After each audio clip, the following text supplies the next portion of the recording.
actually not a niche. The plus market in Australia is about 2/3 of all women.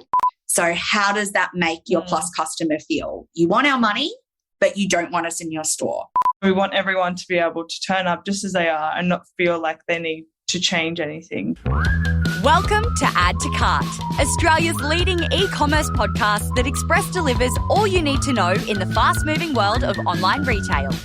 Every week, Nathan Bush from eSuite and an e-commerce industry expert will share the news, research and insights that you need to know to keep you at the top of your game. And of course, keep your customers adding to cart.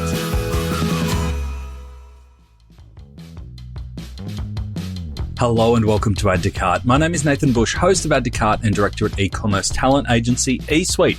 Today, we are talking fashion. Looking and feeling good in what you wear is what we all want. But if your body shape is a little bit different, the process of finding fabulous threads can be a chore. You may be surprised to learn that the plus size market in Australia accounts for about 2/3 of all women, and it is worth, wait for it, $6 billion. But that market is still considered a tricky one to go after by most mainstream clothing brands. Luckily, my guests today are taking steps to change that. Katrina and Catherine Olivier are just 5 weeks into the launch of Leukbook, that's Leuk book, which is a one-stop plus-size fashion shop. With 90% of size 14 plus customers feeling underserved by existing shopping options, Katrina and Catherine knew they could make a serious difference in this space. They have 10 brands currently on board and are set to double this number in the next few months. In this conversation, we discuss the lucrative plus-size market that many brands are leaving behind, the importance of fit and some other choice F words, and Leukbook's plans for global expansion. The team at Leukbook are also offering 10% off for Add to Cart listeners, so make sure you sign up for our newsletter to get the coupon code. We'll also share it at the end of the episode. And if anyone is interested at a shot at modelling, listen out for Leukbook's call out during the chat. So, thanks to our partners, Shopify Plus and Packleo, here's our conversation with Katrina and Catherine Olivier from Leukbook. Katrina and Catherine, welcome to Add to Cart. Thanks for having us. So good to have you guys here.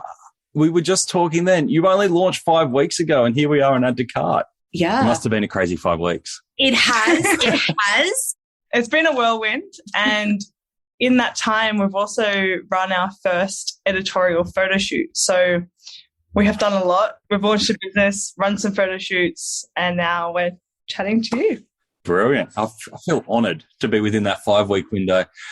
All right, let's take a step back. We are here to talk about the business that you have just launched, which is Leukbook. And for those playing along at home with earbuds in, can you share what Leukbook is and how to spell it in case they want to look it up while we're talking? Absolutely. So Leukbook, now that's Leuk book at the end. And at the outset, Nathan, I will tell your followers why it's spelt that way. So Catherine has Afrikaans heritage, I have Dutch heritage, and Leuk is a common word across Afrikaans and Dutch. It means fun, it means fabulous. Together, the term is a play on the traditional idea of a fashion lookbook, which I think a lot of your listeners might be familiar with if they speak fashion. And it really conceptualizes what we're trying to achieve with the brand, which is really recasting the narrative of what it means to be fashionable and making that more inclusive of plus size women. Right. And obviously the URL was available. Yes, it was. And also from an SEO perspective, we're really lucky because we are the entire front page of Google. So yes, yeah, brilliant. Also strategic. All right. So the plus size market, tell us about that and how Leukbook services the plus size market. Absolutely. So, Nathan, we spent the first half of 2021 getting out there and talking to 14 plus women.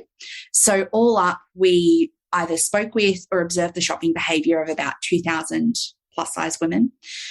overwhelmingly, they were unhappy with what's going on. So about 90% of them were saying, I'm actually not happy with my shopping experience as it is. And I think a lot of your listeners might be thinking, oh, that's nice, but it's niche. It's plus fashion. You know, there's a reason why a lot of mainstream brands aren't currently going after it. And to them, we'd say, actually, not a niche. The plus market in Australia is about 2/3 of all women. So when 90% of that 2/3 are fundamentally unhappy with the way things are, we think there's a pretty lucrative business opportunity there. Why do you think there's some fashion brands leave plus size behind? I think that there's often a misconception that women plus people don't necessarily want to invest in their wardrobe, and there's this misconception that you are always striving to change your body size or shape. And so I think that the straight size fashion industry has really put plus fashion to the side. But the reality is through our customer validation, there was an overwhelming response in that these women really want gorgeous clothes to clothe their bodies, but they just can't find these amazing garments. And so that's sort of the genesis of our business model and how it came about. Brilliant. So tell us about the model that you guys have come up with. Absolutely. So Lookbook at its current stage is a fashion marketplace. So you can think of it in terms of some of the well-known fashion marketplaces, which we all know and love, but it's specifically cut for curves. So there are 3 fundamental pillars when we talk about Lookbook. Love a good bit of alliteration, so they all start with F. So firstly, we have fashion, and that is bringing together a curated collection of the best plus brands. So Nathan, the reason that we landed on that as being really important is in Australia, the major market-leading brands account for about 25% of all sales. So that means that the smaller and emerging designers are really taking up 75% of the market. That's really significant, but at the moment, there's a real disconnect between those brands and the customers that love them. And the reason that we know this is because the way Google's set up, they're not going to come up. They're never going to make it to the top of Google because they have smaller marketing budgets. They're a smaller player. So people really have to seek them out. Customers have to go and subscribe to the mailing list. They have to find them on Instagram. And frankly, that is a tax on the time and the energy and the effort of plus women. So that in a nutshell is why we're bringing together the best brands. It's a one-stop shop. And currently we have 10 brands, which will be building out to 20, we hope, by the middle of the year. And why did you go down the marketplace route to bring other brands in rather than creating your own brand in itself? Because there are so many amazing emerging designers, as Katrina alluded to, it's 75% of the Australian market. And I mean, Katrina and I don't necessarily have that retail experience. And so it would be a really great place for us to start to also learn from the designers that are listing on our site. I would also say never say never. So while our brands are doing incredible design work, if down the line we were to see that there was a gap that we couldn't fill with any existing brands that our customers were calling out for, then absolutely we might dip a toe in the water. So like one example is just the basics in a plus size woman's wardrobe. So a leather jacket that is really, really difficult to find, or just a really nice cut black blazer for work. Those types of staple items that most women have in their wardrobes, but we just can't seem to find yet. So an opportunity for us to produce them ourselves as well. Yeah, brilliant. 5 weeks in. It's a shame you haven't got to that yet. Yeah. And have I missed the other 2 Fs? We have. Let's circle back because I'm sure the listeners all want to hear what are these other 2 F words. I promise neither of them are an expletive. So you probably lost a few listeners now. So look, the second pillar, Nathan, is fit. So what we mean by that is when we were out talking to our customers, about 85% of them said, look, I have an issue with one body part when I'm shopping online. I think all of your listeners will resonate with the fact that bodies come in all shapes and sizes, and it doesn't always align with the information that's provided. So we know that when it comes to women's fashion, you often get a bust, waist and hip measurement. But for our customers, they're often saying, oh, my shoulders are a bit broader, my thighs are a bit bigger. That's not adequate information for me to make a decision, which is why we're partnering with our brands. We've got additional data points that respond to the specific pain points of our customers when it comes to fit. And we're using that to create some technology that will provide them with bespoke recommendations based on those pain points. Great stuff. We'll come back to that, the fit technology later in the conversation. I'm dying to hear the third F. The third and final F is family or friends. And essentially what we're nailing here is the fact that because the plus community have felt underserved by shopping options, these women have got into the habit of essentially crowdsourcing. So what that means is they'll jump on a Facebook group, they'll jump on an Instagram page, and they'll say, hey guys, I have a date on Saturday night. I'm a size 22. I want a little black dress. Where can I shop? Where's going to ship in time? Show me a photo of yourselves wearing something like what I'm after. And that's amazing. And the community spirit that underpins that is incredible. It's entirely altruistic. The women participating in this don't get anything in exchange. But I think the flip side of that, it's reliant on goodwill. The people who are running these forums are normally volunteers. And then on top of that, the feedback actually never gets back to the brands. So if the chat is around, hey guys, this season, the jeans from X brand aren't really working for me, that information's never seen. So we're incentivizing all of that behavior on Lookbook. We have an inbuilt community forum. And on top of that, we have a loyalty program, which incentivizes women providing that advice, providing that feedback, which we in turn give straight to our brands to help them improve. And we also enable our customers to earn loyalty points through those community-minded behaviors. Ever scrolled through an e-commerce packaging website for fun? Nah, me neither. Until today. Packleo is putting the joy into the packaging game. So let's play a game. I'll tell you the name of the Packleo product, and you have to try and guess what kind of product they are. Fairy floss, compostable mailer, queen bee, honeycomb padded mailer. Here we go. Gummy shark, water activated tape. Now, if my jaded self thinks that this packaging is fun, imagine what your customers will think. Packleo is also eco-friendly, Australian owned and operated, with same-day dispatch and 14-day returns. Now that's pure joy for everyone. Check out the Packleo range of e-commerce packaging options at packleo.com. That's Packleo, Packleo, Packleo.com.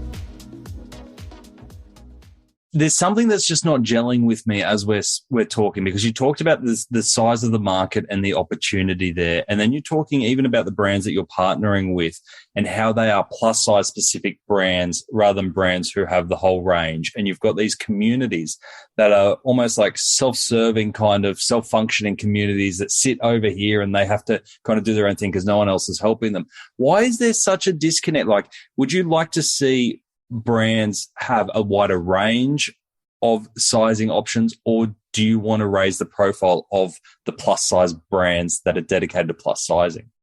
I think that when you think about the fit and the cut of garments, how you would cut a garment for somebody in the straight size market as opposed to the curve market is very, very different.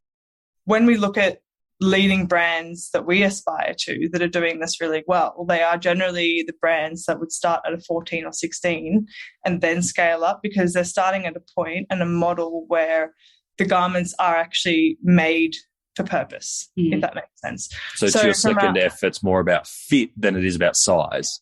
Yes, exactly. Because in my wardrobe alone, I have between a size like 14 and an 18. But I'm just the one size and shape. So really considering, from our perspective, what we've found is that the smaller designers really are the ones that are doing the amazing work in the space. And what's been their reaction to this marketplace as you've taken it out to the market? How have they reacted? It's actually been overwhelmingly positive, especially because we have brands from different scales. So some of them are larger and can be found like in Maya, for example, or David Jones. And then we have smaller brands that are either just starting out or in between, really.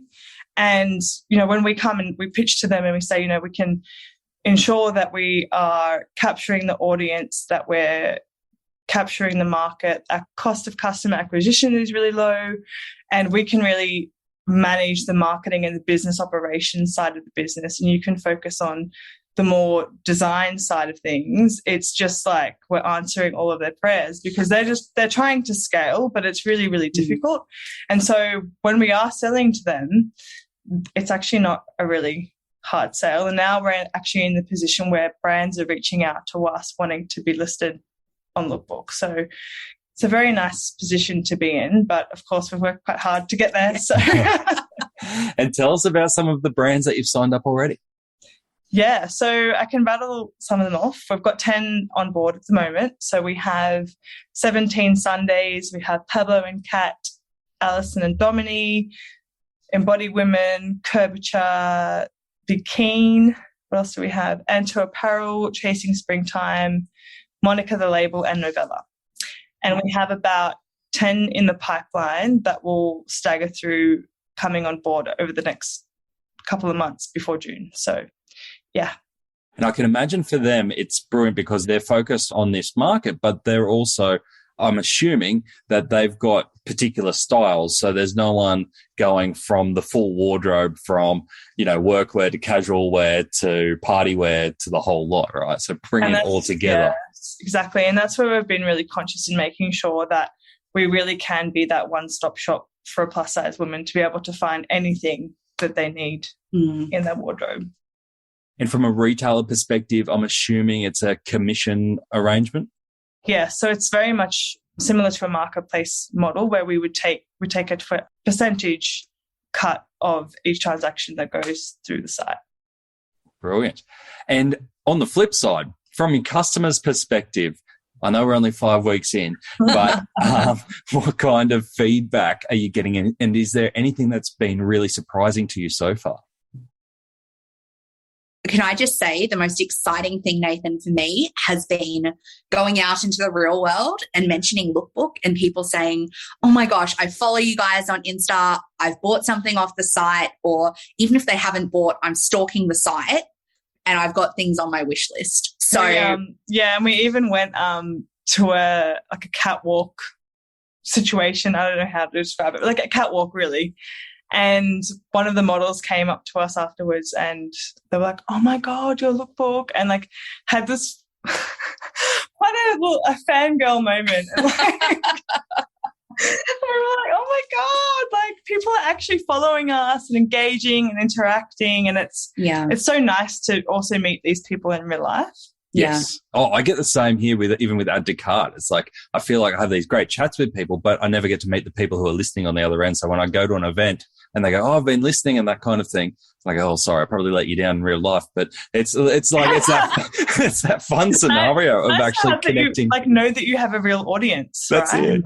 it. That's when it feels real too, right? Is that you feel you actually get to meet the customers that are shopping or listening, and that becomes a really real, really quick. Yes. Yeah. Any piece of feedback that surprised you or that you've already had to change based on that feedback? Too early? I think for us, it's a lot of refinement of our sales funnel and sort of the UX side of the website, really understanding how the customers are responding to the website. So, really refining that. But in terms of particular feedback, I don't know. I think that the main thing I could probably touch upon, Nathan, is if I assume you've had a look through Leukbook's website. And we are conscious that we are entirely committed to having the most diverse cohort of models possible. So now that we've started doing our own editorial shoots, we are very strict on size diversity, cultural diversity, body shape diversity. And that's something that, because we don't shoot our e-commerce shots, it's simply not in our power. Well, or budget. Yeah, as a startup, let's be honest. Now. Yeah, that's true. When you have hundreds and hundreds of products, which we do, it's just not viable for us to be reshooting every one of those. And some of our brands have come to serving plus customers relatively recently. So for them, they're in this transition period where they're getting more inclusive models. So over time, and we're certainly nudging them along on that journey, and they've all been incredibly receptive because they're passionate enough to give Lookbook a go. They understand the value of this market, but we're really passionate about practicing what we preach and making sure our brands are doing the same, because at the end of the day, people want to see bodies that look like theirs and see what garments are going to look like on them. I think this age of just having an aspirational model who in no way, shape or form looks like you, I think people are a bit over it. Just to add to that, I think one of our key challenges as a business has been trying to find models that are signed above a size 20 or even a size 20. So that's also been a challenge. So we've actually had a bit of a, I don't know what to call it, we've had to go out into the wild, and approach ladies and ask if they'd like to model for Lookbook, which has been incredible, and we've had a really positive response. But maybe that's one we can throw out to your viewers, not just signed models, but any ladies above a size 20 who would love to get out, have some beautiful photos taken and be part of this move towards more inclusive fashion. We would love to hear from them, because that has been a challenge I didn't expect that we would have. There you go. You tuned in to listen to a podcast and now suddenly you're a model. Stranger things have happened. And I mean, I think it also, if we can really prove that there is a demand for these models, then that puts more pressure on the agencies to make sure that they are signing models above those sizes. Looking at your site and the photography you've got up there and the models, it is really diverse and really well styled. And it's great because you get all the different ways plus fit, plus size can be represented. Is there a barrier for people identifying themselves as plus size because of the misconceptions around what plus size is in market? Absolutely. Yes. Can I tell a little story here? Yes, go for it. So Catherine and I actually met one another through the MBA program at Sydney University, and then we were fortunate to be welcomed back last year as a client partner for the marketing course. So essentially all the MBA students had to do their assessments on Lookbook, and part of that was doing customer journey mapping. So they had to go and find women who fitted into our demographic, have a chat with them, understand what their shopping experience was like and what they wanted out of Lookbook. So on the first day, you've got relative gender balance in the cohort, but it was really interesting hearing the students talk, because most of them weren't in our size range, even if they were women, saying, I don't know anyone who's a 14 plus. Like, how am I meant to find someone to talk to? To which our response was, have you actually spoken to women in your life and asked them what size they your wear? Your sister, your mom, your grandma. Because they came back the next week having done these interviews, and their outrage, having actually found these women in their life to speak to, was palpable. They were saying, oh my gosh, I can't believe it's this bad. I have spoken to my mum, my sister, my girlfriend. I didn't realize that she was a 14 or 16, because who goes around and asks the women in their life what size they wear? That would be invasive and odd. So I think there really is that misconception. And just in that micro example, seeing how quickly people went from saying, well, that's others, that doesn't affect me, to going, wow, this status quo is actually fundamentally hurting people I care about. And yeah, even though it doesn't directly affect me, I'm going to get angry about it. It was helpful for us too, because it really created a fire in these students. And so the next part of their assignment was a go-to-market strategy. So we got really amazing, helpful insights in terms of that. But it is interesting, because once you really challenge yourself to think about these things, you realize, oh, it is actually the majority of women. And have you had to change or experiment with your language to get people to self-identify as part of your community? Like, does different language work for different people?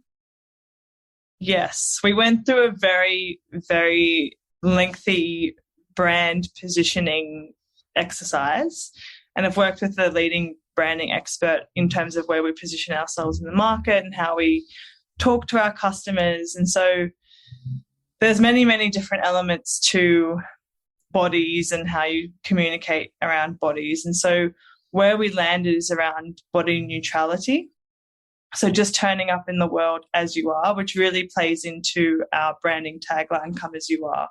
And so we want everyone to be able to turn up just as they are and not feel like they need to change anything.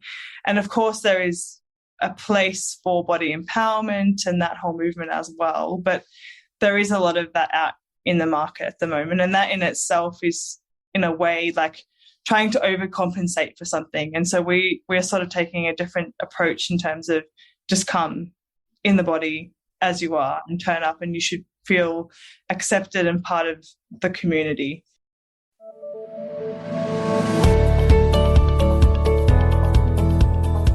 D2C, COVID, iOS 14, hypersegmentation, diversification, customization, third-party cookies, community, NFTs, social selling. No, it's not the follow-up to We Didn't Start the Fire. These are just some of the trends from Shopify's Future of Commerce report in 2022. Better still, they don't just tell you the trends, they give you the ideas on how to implement them. And it's free. To get the lowdown on what's coming up in e-commerce, retail, and shipping, head on over to shopify.com.au/research/future of commerce to download it today. We'll also put the link in our show notes for easy access. What I really like about some of your language too is that you immediately identify, because you use the term 14 plus a lot in your communication. So people can immediately go, yep, that's me, or no, that's not me. Yes. And in fashion, that really is, like, plus size is 14 plus, which seems bizarre, but that is what it is. And then I think modeling is 12 plus. So let's talk about fit, because I love that conversation we were having around it's not just about larger clothes, it's about clothes that actually fit. The technology that you're working on and giving to your customers, how does that take the ordinary online fitment experience to the next level? Yeah, so as Katrina was mentioning before, obviously fit is very important for us. And through understanding our customers, we were able to understand what their pain points in terms of body measurements and fit were. And so some of those for our customers are like your shoulders. And if you're trying to, normally when you're shopping online, the body measurements that are taken into account are your bust, waist, and hip. But of course, if your shoulders are broader, then it's not like a blazer's just not going to get over your shoulders. Or thigh circumference for jeans is really important, because it's not going to go over your thighs, but it'll fit your waist. It's just not going to work. And so we've taken those additional data points from our designers and then feeding it into a machine learning algorithm whereby it will essentially spit out particular garments that will fit you. Or you can take it to the next level and say, I'm looking for a black dress. Show me the black dresses across the different brands that will or will not fit my body. Or you can take it to another level and understand, okay, so if I get it in, say, a 14, it will be loose, tight, whatever here. And then if I was to get it in a 16, it would be loose, tight, etc., according to where on your body and how you would like it to fit. So people fit. can make judgments based on how they prefer garments to fit them. So you've had to create a whole bunch of new data points to be able to put those new measurements in. Yes. And what's really interesting is for this market, there isn't a lot of big data around fit or just in general. And so that's really, really valuable to us, is to create the database that contains all these measurements as well. Are your partners supplying those measurements, or you're literally doing it for every garment? No, the partners are supplying them, which is really, really helpful, because obviously they understand the garments the best as well. And also they can take into account stretch or the fabric. Yes. And again, our designers are so passionate about fit for this market that when we asked them, and we knew we were asking something that was going to be an impost on their time and energy, they just said, you know what, if it's going to help customers get the right fit first time, that's an absolute win for us. And so they didn't even push back at all. Yeah. So we're very lucky. And from a technology point of view, setting up a marketplace, what kind of technology have you had to use? Have you had to use anything out of the ordinary that's really pushed the limits for you that coming in you weren't expecting? I would say it's not that the tech itself is complicated. I mean, I don't think I'm speaking out of turn to say we are built predominantly on a Shopify platform. If you look at our website, that's going to be pretty clear. But in order for Lookbook do what it needs to do, so we're not only a basic Shopify store, but we, of course, have to interface with the stock levels and garments of each of our suppliers and make sure that pricing and description is all accurate. So that there's that component. We also have our stylists that you can book a session with online. So all of that booking automation, as well as the community piece as well, building wish lists. You can see where I'm going, Nathan. This is quite a comprehensive tech stack. And rather than there being a particular pain point, it's more so each time it's like a game of Jenga. So, you change one thing in the middle, you pull that block out, and then you're just hoping that nothing else, that the tower doesn't come falling down. So the lesson I got out of that is you never play Jenga drunk, and you never do any web development or shop changes while you're drunk either. Absolutely. So look, we have an incredible tech lead who knows the ins and outs of every integration, and he's masterfully handled the one or two times that block has caused things to not fall down. I'm just trying to make this analogy work. Not fall down, but just wobble. Just wobble. Yeah, wobble. Yeah. That's all right. Early stages. You're allowed to wobble in the early stages. You'd be worried if you didn't.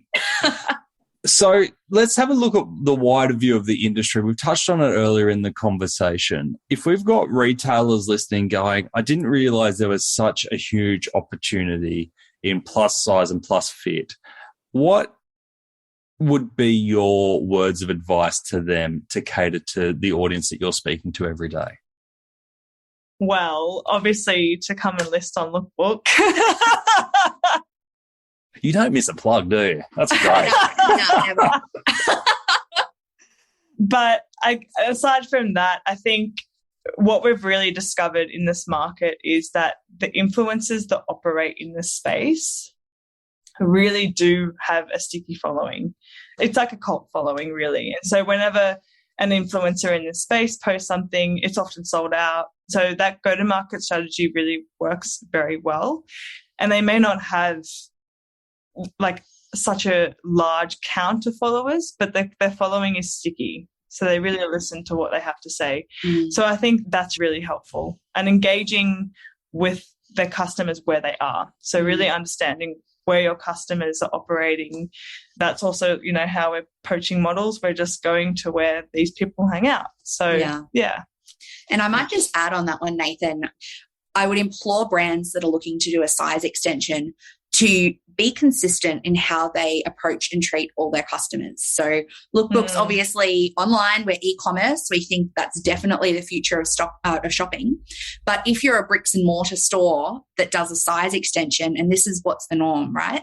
A straight size store will do a plus size range that's available only online. So how does that make your plus customer feel? You want our money, but you don't want us in your store. So that is not, it's not going to work.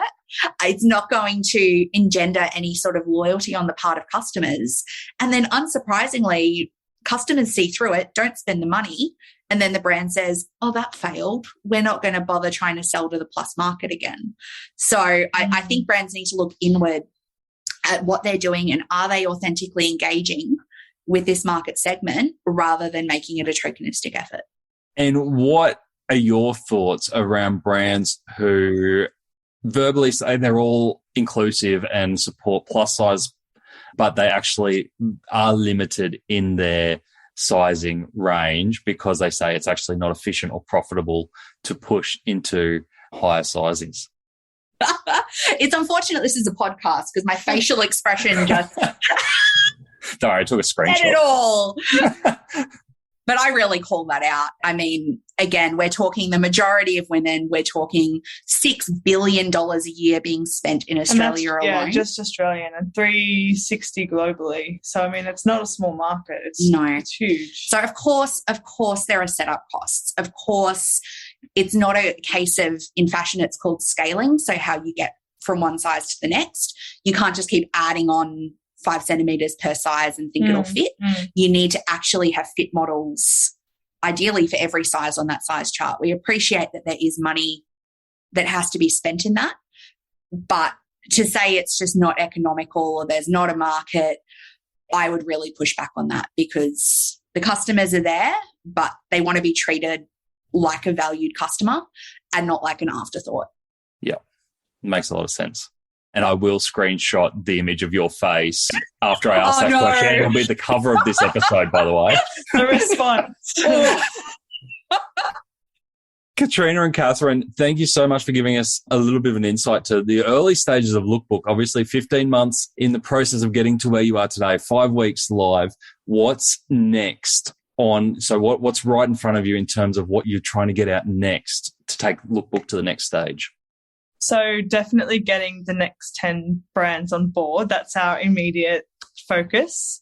And then by the end of this year, expanding globally. So likely to New Zealand first and then beyond that. And then, of course, we have a 5-year horizon, because every startup does. and so then really executing on that strategy that we've planned out. Great. And are you still using the strategy that the students gave you in their homework assignment?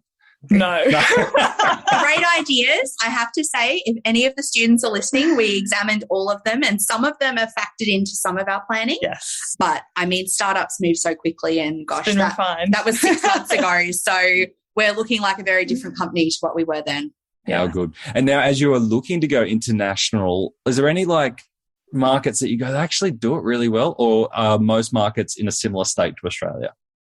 The US does it really well. I think they're probably the leaders in this space.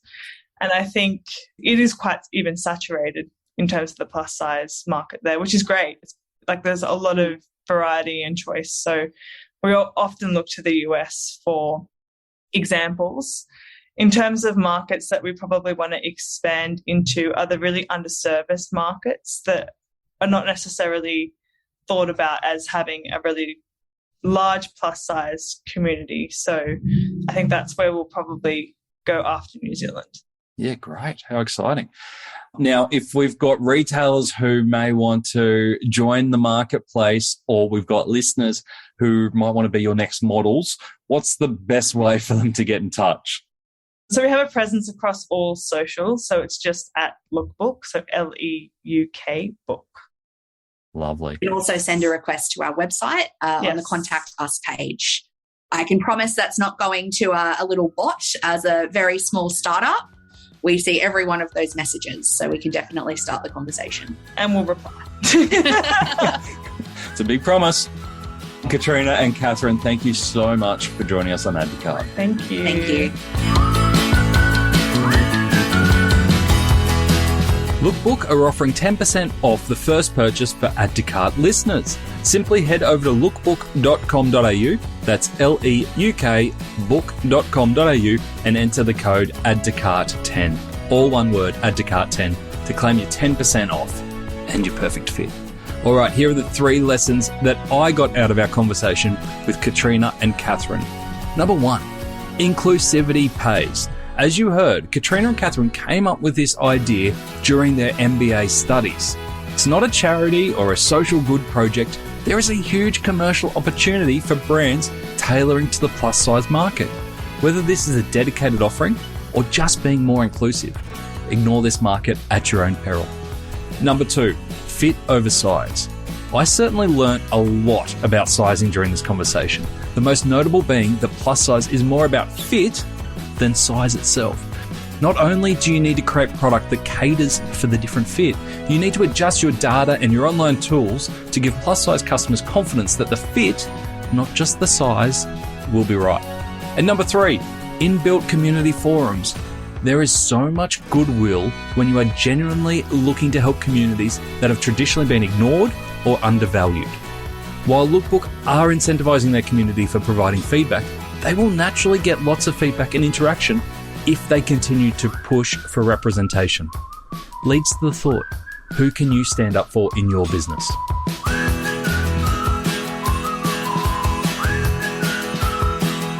To get the highlights of today's episode, head on over to addtocart.com.au and sign up for our free newsletter.